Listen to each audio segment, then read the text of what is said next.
Hello everyone, I welcome you all to this channel.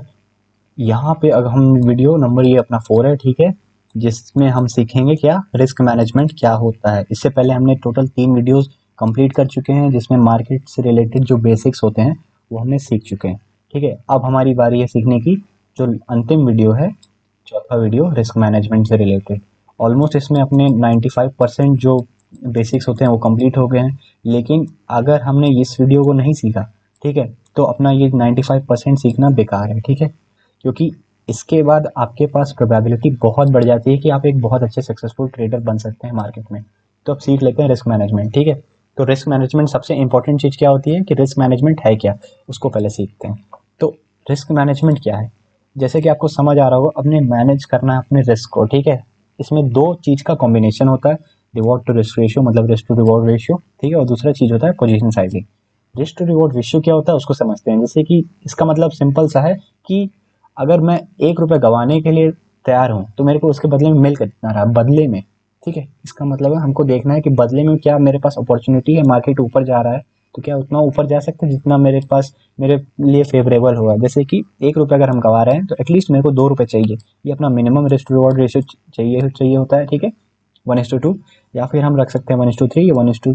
ठीक है, ये सब तो ठीक है, ये सब बात की बात है, लेकिन हम मिनिमम रखते हैं 1:1 पे। आप मत जाइए क्योंकि उसमें आपको एक्यूरेसी बहुत अच्छी चाहिए होती है। ठीक है, तो उस पर अभी हम नहीं जाते हैं, उसको अभी नहीं सीखते हैं। एक नॉर्मल ट्रेडर जो 1:2 रिवॉर्ड रेशियो लेके भी बहुत अच्छा कर सकता है ट्रेडिंग में, उसको एग्जाम्पल के साथ सीखेंगे। ठीक है, तो हमने मान लिया कि 1:2 एक बहुत बहुत अच्छा रिस्क टू रिवॉर्ड रेशियो है। ठीक है, अपोजिशन साइजिंग क्या होती है, मतलब कि आप अगर 2 रुपये गंवा रहे हैं तो 2 रुपये के चलते आपका कितना कैपिटल लॉस होना चाहिए। अगर आपके पास 10,000 रुपये कैपिटल है, आपने 500 रुपये का रिस्क लिया है। ठीक है, अगर उसमें 500 का रिस्क लिया है तो आप कितना क्वांटिटी ले सकते हैं वो डिसाइड करता है आपका पोजीशन साइजिंग। ठीक है, उसको आगे चल के सीखेंगे, लेकिन अभी पहले देख लेते हैं एग्जाम्पल के साथ कि 1:2 रिवॉर्ड रेशियो का क्या फ़ायदा है और क्या नुकसान है। ठीक है, तो चलते हैं सीधे नीचे और देखते हैं। तो जैसे कि आप ये देखिए, यहाँ पे मैंने सेट करके रखा है रिस्क टू रिवॉर्ड रेशियो। ठीक है, अब यहाँ पे देखिए कि हमने एक हाइपोथेटिकल सिचुएशन बना के रखी है जिसमें आपके पास 1,000 रुपये कैपिटल है। ठीक है, 1,000 रुपये कैपिटल है, आपका 100 रुपये का पर डे का रिस्क है, आपने टोटल 10 ट्रेड लिए हैं। ठीक है, और रिवॉर्ड टू रिस्क रेशियो क्या अपना 1:2।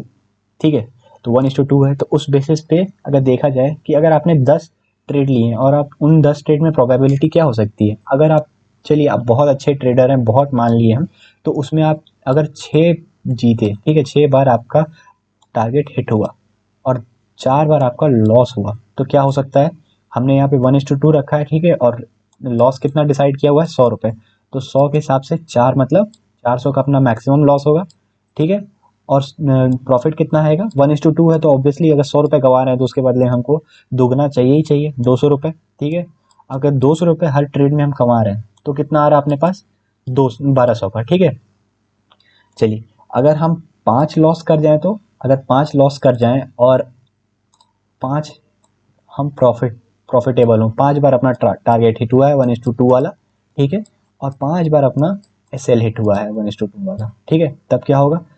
तो अगर पहले यहाँ पे देखिए, आप यहाँ पे क्या कर रहे हैं, यहाँ पे आप +800 पे निकल रहे हैं। ठीक है, यहाँ पे कितने पे निकल रहे हैं, अगर आपकी प्रोबेबिलिटी एकदम नॉर्मल नॉर्मल बेसिक हो कि इक्वल इक्वल 5 आपका ट्रेड सक्सेसफुल हुआ ट्रेड और 5 लॉस हो गया। ठीक है, तब उसमें क्या हो रहा है, आप 500 के प्लस में निकल रहे हैं, है ना। अगर चलिए हम मानते हैं कि आप अभी सीख रहे हैं, आपको थोड़ा बहुत आता है। ठीक है, उस बेसिस पे क्या हो रहा है, आपके 4 सही हुए हैं और 1 गलत हो गए हैं यहाँ पे, मतलब देख रहे हैं आपके विनिंग ट्रेड्स कम है और लॉस वाले ट्रेड्स ज़्यादा हैं। स्टिल आप यहाँ पे क्या हो रहा है, आपका 800 रुपये आप कमाए, 600 रुपये आप गवाए, +200 में ही निकले हैं आप, है ना। यहाँ पे अगर आप ध्यान से देखेंगे तो 200 के आप प्लस में ही हैं। ठीक है, लेकिन अगर आप मान लेते हैं कि आपको कुछ नहीं आता है, ठीक है, आपको नहीं, एक्चुअली समझ लीजिए फॉर एग्जांपल मेरे को नहीं आता कुछ, ठीक है, मुझे कुछ नहीं आता है और मैं यहाँ पे अंधाधुन आंख बंद करके तुक्का मार के ट्रेडिंग किया और मेरे 3 ट्रेड सही चले गए और 7 गलत हो गए। तो उस केस में क्या हो सकता है, उस केस में अपना क्या हो सकता है ना, कि यहाँ पे अगर आप ध्यान से देखें तो -100 के निकल रहे हैं हम लॉस में। अब 1,000 रुपये के कैपिटल पे 100 रुपीज़ का माइनस, मतलब 10% का ड्रॉ डाउन हो गया अपना। ठीक है, लेकिन स्टिल आपका रिस्क टू रिवॉर्ड अगर देखा जाए, आप लॉन्ग पीरियड पे अगर देखें 100 ट्रेड्स लेके, तो तो अगर आपके 70 ट्रेड सही होते हैं या 60 होते हैं, 60 छोड़िए आप, अगर 50 भी सही होते हैं आपके, स्टिल आप प्रॉफिटेबल हो सकते हैं। इसलिए हमने ये फेवरेबल 1:2 का रखा है। ठीक है, अब आप समझ चुके होंगे कि 1:2 का रिस्क रिवॉर्ड क्यों रखा जाता है, क्या होता है। ठीक है, अब देख लेते हैं पोजीशन साइजिंग। ठीक है, कि पोजीशन साइजिंग क्या होती है एक्चुअल में। तो पोजीशन साइजिंग पे हम जैसे कि आ रहे हैं, तो उसमें सबसे इम्पोर्टेंट क्या चीज़ होता है अपना, कि हमारे पास कैपिटल कितना है। सबसे इम्पोर्टेंट तो अपना ये है। तो फॉर एग्जांपल हमने लिया है कि 20,000 रुपये अपने पास टोटल कैपिटल है। मैं थोड़ा सा सही पेन ले लूँ, यहाँ पे कलर चेंज कर दूँ। ओके, चलिए रेडी ले लेता हूँ। ठीक है, तो अपने पास 20K मंथ के लिए है। ठीक है, तो हमको क्या करना होता है ना, कि रिस्क मैनेजमेंट में ये डिसाइड करना पड़ता है अपने पास कि अगर एक मंथ में हमारे पास 20,000 रुपये है ट्रेडिंग करने के लिए, तो हम कितना परसेंट इसका रिस्क लें।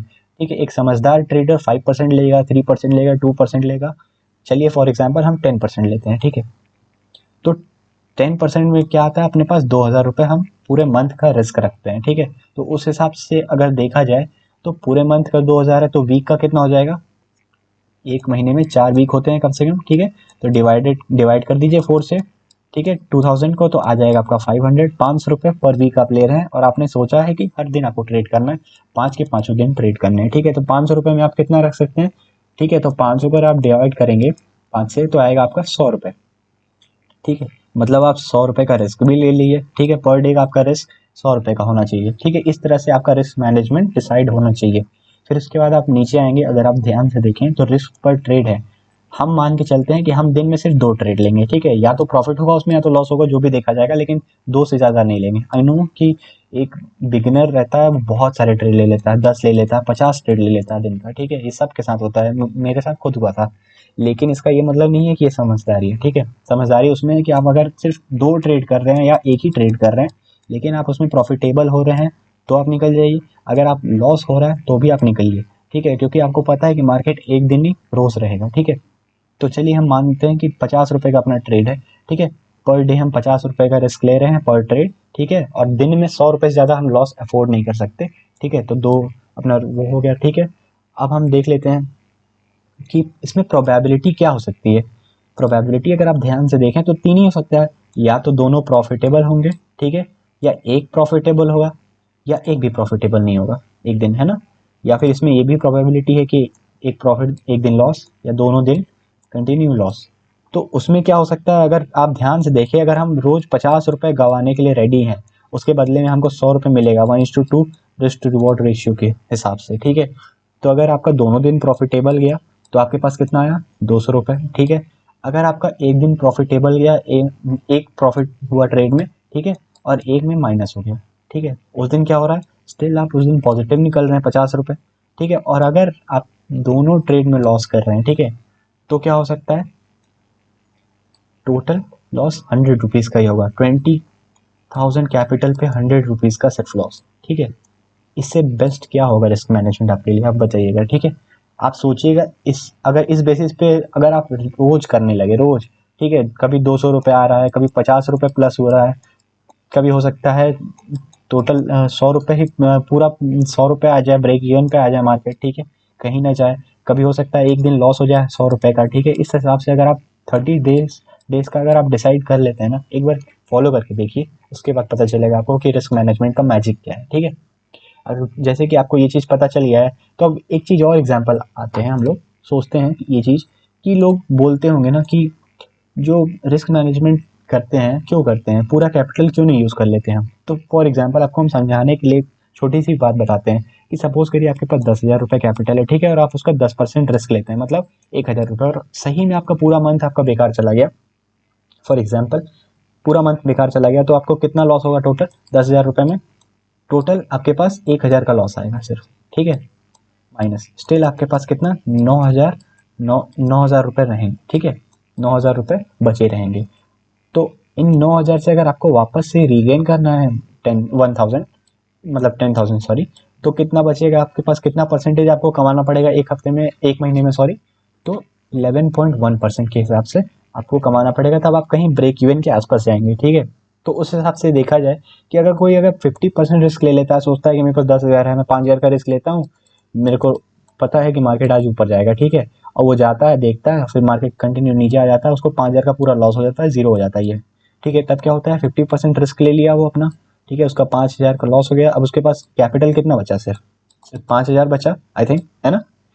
5,000 बचा, वो 5,000 में क्या करेगा सोचिए। अगर उसको 5,000 से 10,000 आना है तो कितना उसको कितना एफर्ट्स लगेंगे रीगेन करने के लिए, उसको टोटल 100% लगेंगे ना, क्योंकि उसके पास सिर्फ 5,000 बचा है। 5,000 को अगर 10,000 उसको बनाना है तो वापस से 5,000 प्लस करना पड़ेगा, मतलब 100% का ग्रोथ चाहिए।